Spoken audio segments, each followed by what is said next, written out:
He loved undercover work. He worked for the FBI.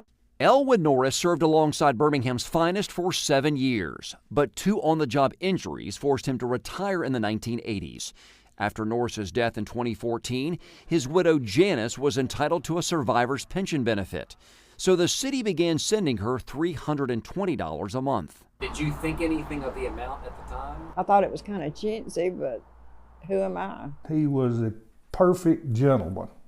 Perfect. Larry Dunn's police partner Wally Frew died in March. His widow's benefit check was worth $378, only 22% of his $1,700 retirement check at the time of his death.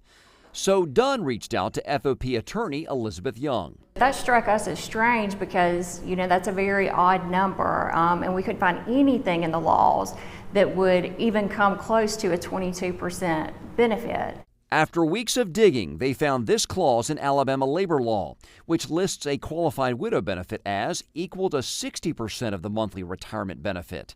In Frew's widow's case, that would be $1,033.78, nearly 3 times what the city has been sending her. Do you feel like your partner's widow was being shortchanged by the city of Birmingham? Absolutely. Absolutely. She's not being paid but about 1/3 of what she's due. So Frew's widow sued the city's pension board in Jefferson County Circuit Court. Its response, a 1-page reply stating that it would pay the larger 60% amount retroactively. In fact, at its October meeting, the pension board voted to approve the increased benefit check. But Young thinks the problem is not isolated to the Frew case. Are you guys under the impression there are more than just Ms. Frew who perhaps have been shortchanged by the city of Birmingham? We do believe that there are others that have suffered from miscalculation. That brings us back to Janice Norris. The 72-year-old currently works a part-time nursing job to make ends meet. And while her financial records do not go back to 2014, she remembers her husband's monthly benefit check was worth about $1,700 when he died. If you apply the same 60% pension law standard, her widow's benefit could triple. If you had that extra income, if you were getting $1,000 a month instead of $320, would you need that job? No. We asked the city about the reason behind the Frew benefit miscalculation and whether the problem is more widespread. The mayor's office said the city educates retirees and surviving spouses about their benefits. And if the pension recipient is dissatisfied with the benefit, they have 90 days from the date of the decision to file an appeal. In essence, the time for widows like Norris to question their benefit check has passed.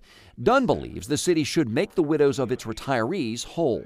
They're putting their lives on the line every day, and if they get hurt on the job, the city is supposed to take care of them, and that includes the widow. Like Norris, who stood by her undercover crime fighter for 43 years. Through this, we can help other widows that need it. By securing the benefits that the law and their spouse's service requires.